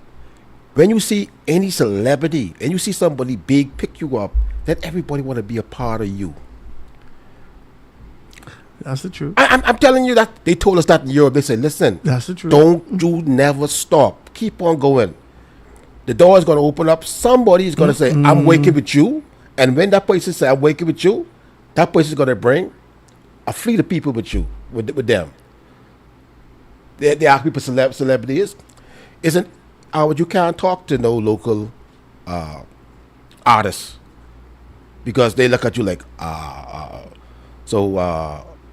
you'd be a FNM. Oh. It always goes back to politics. No joke. And if someone tell them, say, oh, hey, don't bother him. I think he's an FNM. They ain't bother with you. Oh, don't bother him. I think he's a PLP. Oh, they ain't bother with you. How would that exist? I ain't telling you what I hear. That's crazy. I telling you what I know. I ain't telling you what I think. That's crazy. Conclay, I want to hear more about this. Let me take a quick commercial break. Ladies and gentlemen, I'm calling if you want to have a question or two for Conclay. Conclay, tell us how you could volunteer. If you want to volunteer, give me a call, 827-0111, 827-0111. Volunteer, give us a call. Find out how you could be able to support this. If you're in a capacity that you have staff, you want to be able to contribute to Let's Do It 242 for volunteerism for World Cleanup Day, which is September 20th. Every year, September 20th. It is coordinated by none other than our very own Conclay. He's world renowned and worldwide recognized in the UN for being able to do these particular things. And so we want you to be able to be a part of this and find out how we can do some things. You can call me, and when we get back, we can find some more information out from Conclay. Let's take this quick commercial break, guys. I'm going to be right back after this. In this little town, I know to love your neighbor is the right thing to do. What the good book never been, what I've been through. You shouldn't hate your neighbor, that's true. What you would hate him too if he lived by you. Oh Lord, this neighbor, never, lend me this, lend me that. Can you do me one little favor? Never, lend me this, lend me that. My boy, I'll pay you later. He begged me for some sour from my sour tree. He say he needs some sugar to sweeten up the tea. He asked for one banana, he gone and cut the bunch. He even cut my pastry out my latest punch. If he don't stop, I go up inside him mouth. I know some of you know what I talking about. Oh, that never, lend me this, lend me that. Can you do me one little favor? Never, lend me this, lend me that. My boy, I'll pay you later. I ain't never see him again. But he can come back people late at night. Beat you my men again. Boy, I know some of y'all, especially some of y'all who don't live alone, eh? You see one big eye in the night time. There it is. I catch my neighbor sitting up with my remote. Foot on my coffee table, the man wearing my house coat. When my wife passing, he always staring, like he could see right through whatever she wearing. My pastor said to always be kind, but don't eyeball my wife, that's where I draw the line. Oh Lord, this never, lend me this, lend me that. Can you do me one little favor? Never, lend me this, lend me that. My boy, I check you later. Hey, you think I can see him again? Except when he come people around me. Boy, look at the next time he come eyeballing my wife, I go whap him. I done tired of this. I talk from a pastor, the police, no relief. Hear this. He always round my window, he sneaking round my yard. Stop fooling with my donkey, now you make me mad. Boy, get from round my window, get from off my yard. Stop fooling with my kitty cat, now you got me mad. Never, lend me this, lend me that. Can you do me one little favor? Never, lend me this, lend me that. My boy, I'll pay you later. Never, lend me this, lend me that. Can you do me one little favor?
And we're back, ladies and gentlemen, sitting here with none other than Konkole Konkala.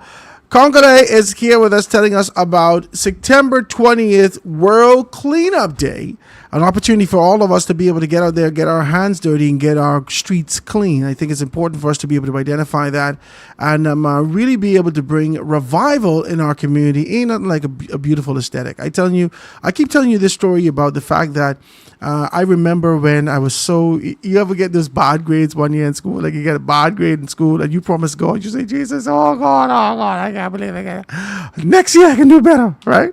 And so all summer long, you just keep thinking, boy, I can do this, I can do that, right? And what we used to do is go away, right? So mommy would buy your clothes, buy your shirt, buy your shoes, buy your pants, buy your this, buy your that. The night before school, 3 days before school, I then stretch out on the bed, but I can kill them with this. Oh God, I can get. Then you go to school, and the same can that you leave there in June, still there, after your test.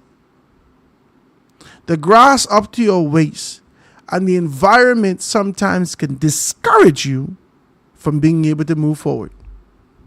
The environment could discourage you from making a step forward to make some things happen. And sometimes I ask the question as to whether or not the environment in Nassau, the environment in the Bahamas, the environment more specifically in Freeport is discouraging some of us from being able to tap into our potential.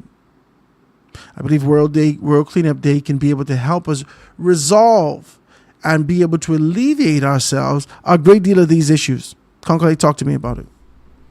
You remember the people program, right? Of course. Okay. You can imagine. You have people around the world who, I'm talking about, love the environment everywhere in the world. Do you know people will pay money to come to the Bahamas just to walk the streets and clean side by side with you? You serious? Man, I can show you pictures of me in Panama, cleaning up in Panama. Me. I'm telling you, people around the world. So since 2018, you've traveled. I've been traveling. I never thought garbage would take me into Estonia. Ooh. My first international conference with 150 countries was inside Estonia, Tallinn, Estonia. And me with the Bahamian flag in my hand. You know how proud I feel? That's crazy. Me with the Bahamian flag in my hand. People don't even say things like, you know what, I want to go to Estonia. My second time to Estonia, people say, I want to talk to the guy from the Bahamas. They call it third world, right? But everybody wanted me in their class. You know why? Because I was more advanced than them. Wow. No joke. Wow. I was more advanced with them. See, people don't understand. The world comes to us. So we learn from the world. So when we go to the world, we don't know who y'all is. Y'all don't know who we is. We know who y'all is. And you could perfect what they would have done or didn't do because we learned it from you. We didn't see what you could do, what you're good for, and we could strengthen that. You see what's going on in Burkina Faso right now? Yeah. You see, they're not even on Google anymore. They get their own system. That's deep. I just read some stuff that they're being able to get 45 tons of their gold back from France and being able to do some things like that. They ain't playing no games. Because they serious about what they're dealing with. They ain't playing no games. See, me, I'm serious about what I'm dealing with, Howard. I'm serious about the environment. I'm serious about Bahamians them taking control of the environment. The same way how we have the people program, the same way we can have tourism could actually introduce people around the world to come here and walk the street and clean up with us too. They will come here, go fishing, walk the street clean, and be happy and document that. And I mean, they like to go fishing now. Listen, you could go fishing anywhere around here. That's what I'm trying to tell you. They would enjoy going fishing. Yeah, you go on the rock fishing, you go up an area, clean up, you say, listen, we clean all the area up.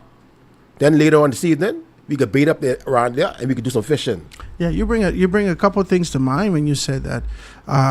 We're seeing, and I think I said the story yesterday, where one of the Caribbean countries are being able to debate in Parliament right now to change their Airbnb rules. And any Airbnb, any of those entities that actually causes persons to be able to book through them and you could stay in their homes, the government is taxing them big time Why? because they don't have no vision. The government is taxing them big time, and they said if you don't pay those particular taxes, it could be up to $250,000 fine. $250,000 fine in the event that you don't do those particular things, right? Hold on. So who working for who? You got to ask yourself these questions. I'm And asking. when you see this, but you know what? Let me tell you why I say that story. I can say this. I can tell you why I say that story. I'll never forget when I was the front office agent at. I was a front office agent at Xanadu Beach. I was working for Tony Donato, Mario Donato's daughter. She just took over the place, right? I was working for Tony Donato, and in working for Tony Donato, I found myself in this kind of a position where I never even imagined me being in this capacity. But there's a white couple. I don't want to say couple. I look back now, I think there was a couple, but at the time there was just two dudes, right? So I didn't equate it like that. I was fresh to this thing, brand new, just started working. And the same Cherokee I tell you about that was smoking on the inside, I was using this. And so fresh, just got my job, and the guy says, I want to go fishing on the rock. He said, I want to go fishing like Bahamians. So I said to him, well, we don't use all these poles and things like that to fish locally, right? He said, I'd like to be able to see how you fish. I said, okay, no problem. Now, where I live is about 25, almost 30 miles away from where I worked, right? I live in 8 Mile Rock. I worked in Xanadu Beach. And so they followed me all the way home. I called my granddaddy. I tell him what's going to happen. These people coming. When I get home, my granddaddy had peas and rice cooked with roast beef for the people, right? I swear. My granddaddy cooked peas and rice, roast beef. I think he had a couple lick. All these things to accommodate the people and show them how to be able to do some things. We prepared them. My granddaddy showed them how to do it. And we told them where to go to fish, where we used to go fish. These people enjoy that so much you would not believe it. I believe that. People to people is the biggest thing. I remember the people program. Good. What the government of the Bahamas should do is reject and deny any concept and idea of Airbnb, that anyone wants to rent a villa, a house, a townhouse, an apartment in this Bahama land. You should go through the Ministry of Tourism and the People to People program. All of us get registered. We identify those things. The government don't tax it. And each one of us who say we want to open it, the government give us $25,000 to $50,000 right off the top to fix up your place. But now you pay the government back, and then boom, boom, boom. After 10 years or so, when you then finish paying the government back and you get these things, then you give a small tax or you give a small something to the government. You ain't got to worry about this sort of an idea of being attached to anything else. But next year, Howard, I'm planning on doing something serious for World Clear up there next year. Planning it real. But this is, I say in this story to tell you that if we don't think progressively of how to be able to amplify, okay, so religious tourism wasn't a thing way back in the day. You understand? Mm-hmm. I get with you. I understand. I get with you. Mm-hmm. Airbnb wasn't a big thing back in the day, right? It was just this rudimentary tourism. Now, if you're telling me that people are willing to jump on a plane to come here for World Cleanup Day to help us, and this is a form of travel and an interest that people have, the government should look at this. People will travel to clean. I'm telling you. You have people around the world who do that. Who actually do that. You have people who invited me a couple of times to come speak into Florida.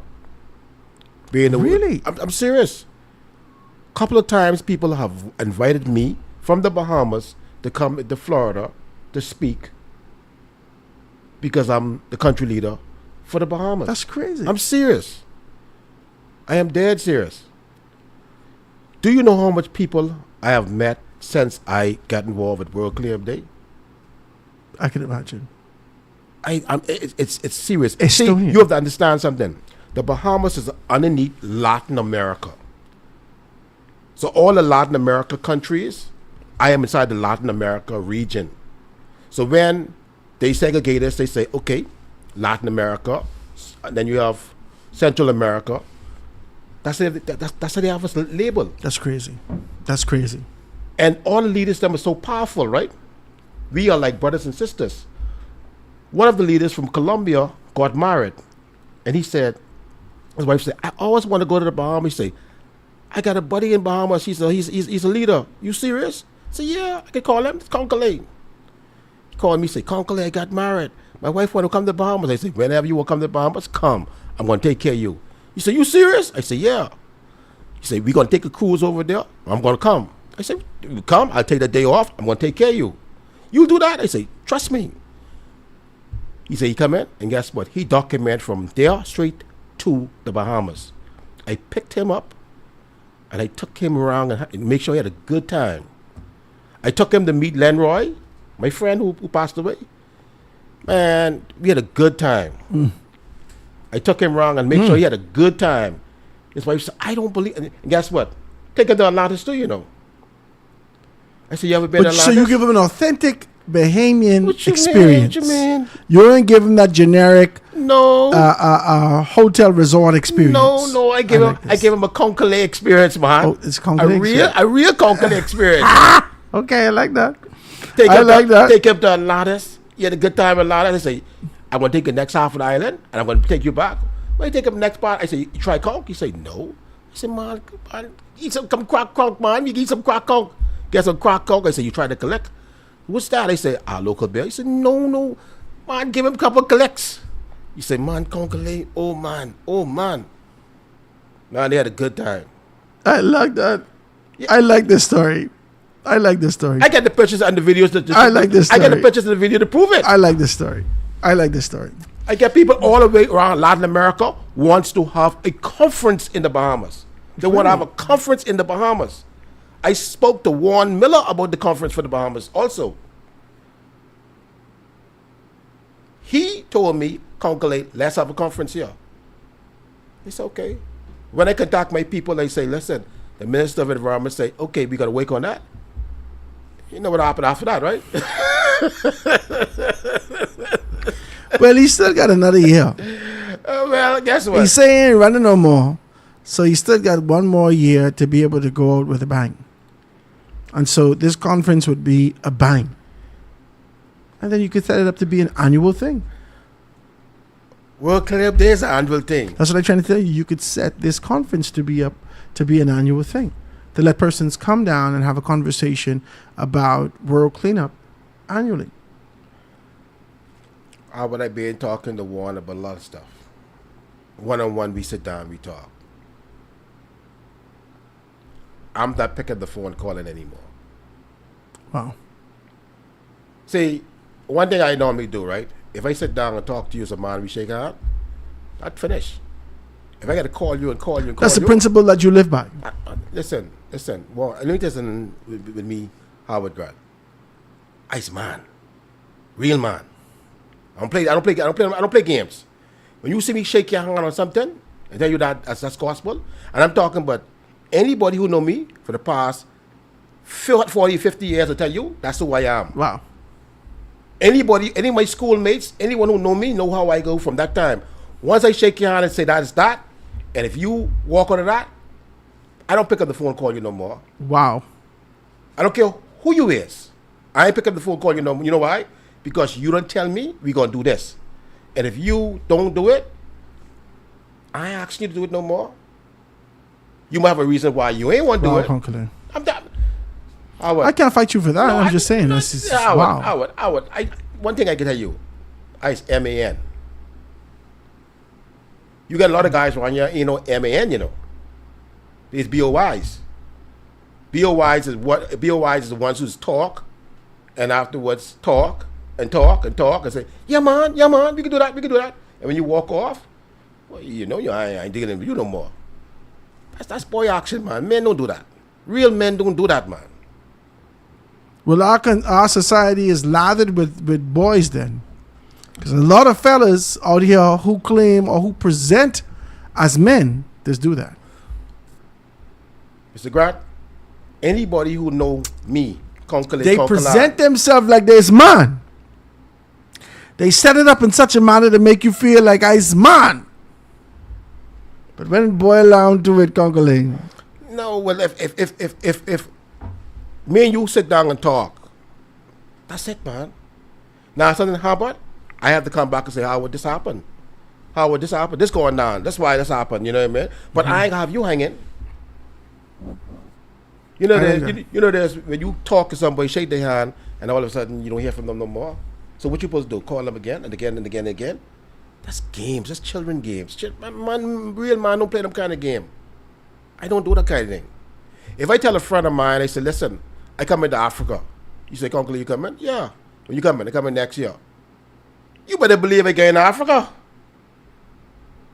You know what? My first time inside Bangkok, Thailand was inside 1986. how much traveling have you done since 2018? I have... Was that the most traveling that you've done in your life? No. Most traveling I've done in my life is before World Club Day, you know. I'm a traveler. I always been a traveler. I tell you, my first time in Bangkok was inside 1986. 86 is my first time in Thailand. I've been traveling from I was 1920. I always wanted to travel. Most of my traveling I did was between 19 to 25. I wanted to see the world because I know after 25 it's time to get serious about life. Why is everybody doing other things? I was traveling. I would make me some money and gone. Maybe some money and gone. Everyone look at me like, what's wrong with you? I want to experience the world. I want to know what the world is all about. So when I sit down and talk, and what is freak people out is, when I used to work at Atlantis, when people, I check people in the hotel, I say, I've been there, they look at me and say, really? I say, yeah. I start telling them this place, really? I can tell people experience where I almost get robbed in Soho. They can't believe that you travel the way that you are. My first time in London, I almost got robbed. In Soho. Being in the Bahamas, I was smart. I tell you, the world comes to us. I went to Soho. They lowered me down in this little area. And everything started kicking in. I started saying, hold on. I'm a tourist now. They think they're doing the tourist thing with me. And they try to rob me. They gave me a bill. I say, I want a picture bill. When they give me the bill, £97. They say, who will pay that? They say, you. I say, no. And you didn't drink all the bill? No. It was a picture. Mm-hmm. One picture. Mm-hmm. They say, what? £97 for one picture? No. They call the police. Call the police. He said, what? I said, call the police. I said, now you say it was $20 US. No problem. You say £97? I said, call the police. So they say, they look like they called something. After a couple of minutes, I said, hold on. The police ain't come yet? I'm gone. Here's $20. I'm gone. No, you can't go. I say, I'm gone. Yeah. £97 for one bill. They trying to swing you? Yeah. So when I went upstairs and I walk around, I saw a Bobby. I walk up to the Bobby. He said, excuse me, sir. I'm from the Bahamas. I've been in this place around the corner. And they charge me. He say, how long you in London for? I say, in London for so-and-so. He say, that whole area is target tourists. Tourists, yeah. He say, don't go back in that area. I say, cool. Yeah. That's crazy. That's crazy. Well, Concolay, I want to thank you for being here with me, my brother. Before we go wrap it up, let persons know about World Cleanup Day. Let them know how they can volunteer. Give them your numbers. Tell them all of these things. Let's go on. Let's do it 242 Bahamas page. Or let's pass by the High Tech Spot launch. You can come sit down and talk to me. We have a little parking lot next door to JD Seafood that I start cleaning up. Some more work to be done on that. I'm going to be doing some work on that on World Club Day. You could stop there, get a t-shirt. Most likely come down there on Saturday, help clean up that particular lot. I'll be up and down. I'll be in Big Pond. I'll be other places around Nassau, in Fox Hill. What's the school name? The Caperan? Mm-hmm. What's the school name? I don't know. I forget. Sir. The African school. A Catherine. Right. I have to go and see them. Every year they participate in World Club Day. Every year. Dr. Jacinta Higgs. That's right. Every year. So I have to hit. Uncle's there also. Yeah, Uncle. So I have to go hit all those people who always participate, and I have to get all the data for them. So I'm going to be up and down the street on World Club Day. But now and Saturday, you can find me at the High Tech Sport and Lounge right on Andrews Avenue, next to JD Seafood. JD Seafood. World Cleanup Day, Yeah. ladies and gentlemen. This is going to be. Hey, I want to. Okay, the shirt just as big as the background. World Cleanup Day. And that's the last one, Howard. That's the last. And I like this color too. That's the last big shirt I got. Guys, go out. It's September 20th. Make sure you be able to participate. If you don't do so now, you can find a way to be able to contribute and be a part of World Cleanup Day that's happening from a national standpoint, and it happens annually. The person responsible for this is Konkole Konkala. He told you that he's gone to Estonia. He's gone off to places. There's preparation for a conference to be here once Vaughn Miller could call him back. I go I just with thought my I'd put bread. that. I go with my bread or no. I just thought I'd put a plug for you, right? Let me put a plug in there for you, right? So we can be able to talk about these things, guys. I want you to participate. Give them the numbers, how they can be able to reach you. They have to reach me on Let's Do It. Let's do it 242 on Facebook. On Facebook. All right, so go on Facebook and message him. Let's do it 242 Bahamas. Let's do it 242 Bahamas on Facebook. You can be able to see Konkole Konkala. Put a message in there. He'll get back to you. He's very good. You're very good with answering those messages. You answer them often. I answer. Yeah. So you can be able to get back to that, find out more information about this. Tomorrow, we're going to be wrapping up the week, just being able to talk a little bit about free speech, the fight that's on about that, and being able to identify these things, and possibly being able to evolve this conversation about the creativity that exists in our country, about this posture that the government has taken, and being able to identify whether or not the FNM messing up, or the FNM saying it's the PLP messing up, and everyone is leaving Grand Bahama into this space of void. We could find out how we could make this better and make the Bahamas better again. All right. Well, that was Nico Grant slogan. Let's make the Bahamas better again. That's Nico Grant. You remember that? You could make a big difference, Howard. I'm telling you. This platform right here is going to blow up. I hope so. I'm telling you that. I hope so. We just The gonna be reason why I persistent. say that is because I feel your platform. But I don't feel too much people. Don't put me in the bucket with Vaughn Miller. Don't put me in the bucket with Vaughn Miller. No, your platform's going to blow up, man. It's going to blow up. You know why? People love your show, man. I appreciate it, man. No, serious thing. I'm serious. People love your show. I appreciate it, man. Why you think I go online and watch? Let's go online and watch because But you was watching us from over by the next place.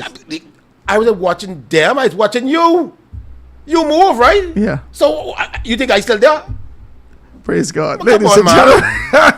Konkole Konkala. Come from there, come from far. Come from far. Come on, man. It's a good thing. And Konkole, I wanted to tell you, man, I appreciate that, man. Anything I could do to be able to assist you, to support you, to put these things in perspective and let our nation know. Always did, Howard, long time. You Yeah. always been a brother, man. Yeah. I appreciate that. Yeah.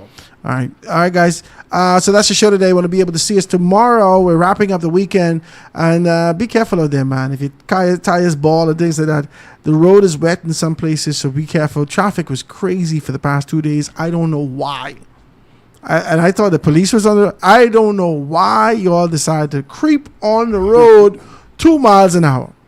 But y'all be safe. Good to see you tomorrow. God spare our lives right here on The Foundation.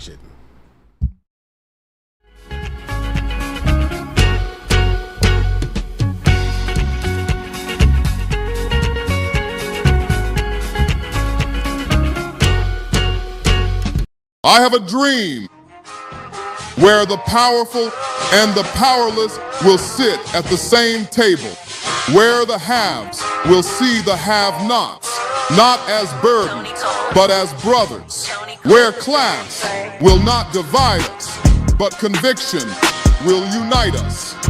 I have a dream that the oligarchs will remember we must all eat, that the brown-faced neo-colonialists will remember who they are and whose they are.